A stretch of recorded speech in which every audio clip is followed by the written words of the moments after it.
Hey. In our last video we did a quick review of the TC compass in 30-06, and we had loaded up 40 rounds of 200 grain nosler partitions with hybrid 100V and Hodgdon's H4350. Let's take a look and see how they did.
Well, shoot, that's not what I was hoping for at all. Last group over here with hybrid 100V, things really tightened up. We had 2 rounds to the same hole, the other 2 pretty close, so we were under 1 inch. Good standard deviation, 5.7. Extreme spread was only 15, but the velocity was very low, 24.19. And really strange going across. I'm working up in 0.3 of a grain increments, and it was pretty much flat. The velocity was just flat going right across. Chronograph seemed to be working fine. I think I only had 1 error in that whole string of groups there. Now we did maybe slightly better with H4350, but we're still looking at just under 3 inches, 2.5, just under 2, 1.5. We did tighten up a little bit. Now in the last video I said that, if we can keep them all in 1.5 inches, that's fine. And it really is for what these rounds would be used for a hiking rifle in the summer, maybe bear protection, or relatively close range moose hunting. That'd be fine, but I'd like to see a little bit better than that. Now this group up here with the 100V, That's not bad. And what I actually did, I started getting so hopeful from that that I loaded up two more charges.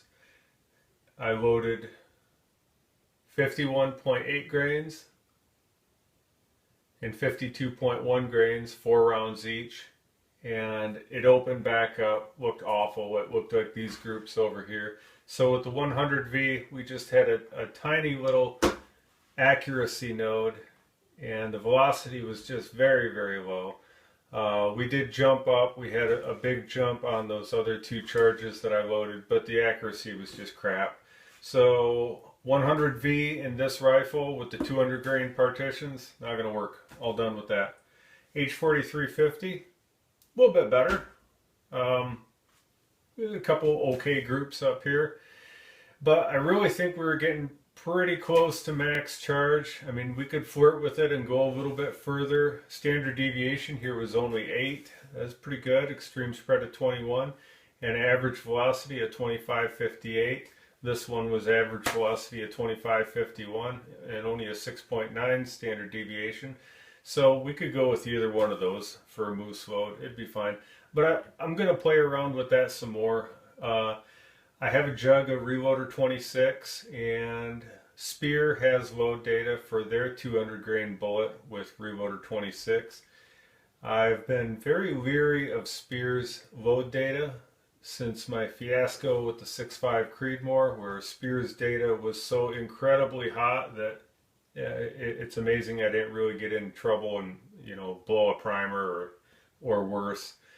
So I'm hesitant with their data. I think I'll be very conservative with it when I load up Reloader 26 with the 200 grain nosler partitions. But I'd really love for that bullet to shoot well. I'd love for it to shoot about an inch consistently. That'd be awesome. You know, 1.25 inches, who cares? And like I said, even that would be fine. I just want to tighten it up a little bit.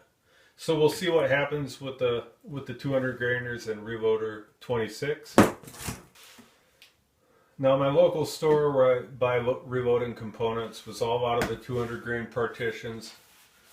So I had a box of Spear Grand Slam 180 grain bullets.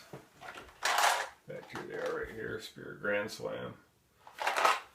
Grand Slams are a flat base bonded bullet with a crimp ring on it, protected point lead tip, and I've had good luck with them before. I've shot them out of 308, pretty accurate, not very finicky. Didn't seem to matter about seating depth. Just find a good load and they shoot good, pretty consistent. So I wanted to try these out while I was waiting to get some more 200 grain partitions, because this would make an outstanding moose bullet too in a 30-06. You know, you get this going 2,800 feet per second. That's big medicine on moose or black bear or pretty much anything else, the possible exception of the brown bears. And I also wanted to try some Reloader 16 in this 30-06. I've been pretty impressed with Reloader 16 so far. I've seen good velocity, low extreme spread, low standard deviation in the other applications I've used it for. H4350 was showing some promise with the low numbers. Numbers looked really good. I think maybe that bullet just wasn't the right combination with the 200 grainers. So decided to try 20 rounds of the Spear Grand Slam with H4350, working up from 55.8 grains to 57 grains, and 20 rounds with Reloader 16 in the Grand Slams from 52.8 grains to 54 grains. Loaded them up, went back to the range. Let's take a look and see how they did.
Alright, well we got some mixed results.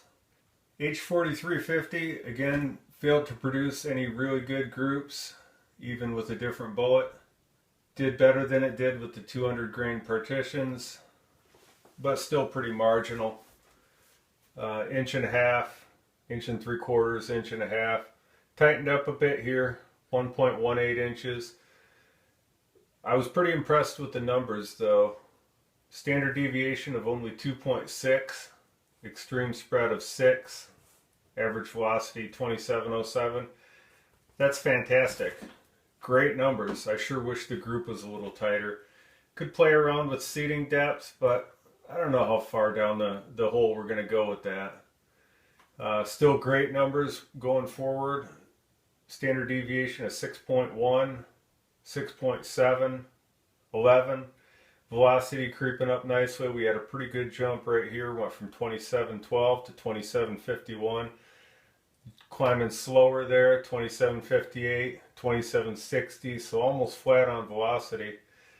Fairly good group there, but man, she opened right up over here. I just don't see anywhere to go with that. The velocity is right where it should be to be approaching a upper charge. You know, this is a 22-inch barrel, so about 2,800 feet per second with a 180 grain bullet is about all I'm looking to do with it. Could I push it faster with certain powders? Yeah, of course, but there's just no reason to run over pressure like that. If I can get in the 2,750 to 2,800 feet per second range, that's perfect. Very happy with that. Even 2,700, that's just fine for the purpose we have in mind for this rifle. Then we got down to the good old Reloader 26. And at first, I thought, oh man, here we go again. More crummy groups. 2.15 inch, 1.95 inch. And very low velocity, 2747. Actually dropped a little, 2746. Oh, yeah, wacky, what is going on here? Next group tightened up significantly, 0.94. With standard deviation of only 8, extreme spread of only 19, and a pretty good jump in velocity, 2661, like in that group right there. At 53.7 grains, 0.86 inch group, standard deviation of 11, extreme spread 25, velocity still climbing up pretty good, 2679. This really low on velocity, even though we are jumping up. That's really low. That's like 308 Winchester territory. And I mentioned earlier that I'm really leery of the Reloader 16 because of the issues I've had with it, with the load data being extremely hot. So I think I was way too conservative on these loads. I didn't want to get anywhere near the book max until I saw what was what. And velocity is very low. I mean, it would be fine. It'd be fine velocity for, you know, relatively close range hunting. But I'd like to get it up there over 2,700. That'd be great. 2,750, maybe even pushing 2,800. And I don't think it's going to be an issue with Reloader 16. The case was starting to get fairly full, but it wasn't compressed, so there's plenty of room for more powder. And numbers are looking really good. And on this last group here, velocity was up to 2682, standard deviation still good, still running under an inch. And those 3 shots there, I mean, that's about a 3/8 of an inch group. And then we have this one kind of high there. That very well could have been me. You know, the length of pull on this rifle is a little short for me. And sometimes it makes it tough to hold steady. So this could have been, you know, normal part of the group, or that could have been me just wobbling a little bit. But that looks pretty promising. Those 3 tight together, good numbers, and very low velocity, so there's lots of room to climb there. I'm going to go ahead and load up a few more charges with the Reloader 16 and see if this accuracy continues and if the good numbers continue. And if we can get up there a little bit higher velocity and still shooting under an inch, that'll be a fantastic moose load and a good general purpose load for black bear, caribou, whatever son-in-law wants to hunt up here. And I'm going to give the 200 grain nosler partitions one more chance to shine. I'm going to try them with Reloader 26, see what happens, and that'll be our next day at the range. Well guys, I hope you like these videos. We're having a lot of fun making them, but I gotta tell you, things are tough here in Alaska. And I would sure appreciate it if you'd hit the subscribe button. You see, thanks to global warming, our igloo melted. And the penguins we depend on for survival have all migrated away. There's a good chance we're going to have to eat our sled dogs. And if I don't get some more subscribers, my grandma's not going to be able to afford her operation. So go ahead and hit the subscribe button. Thanks a lot.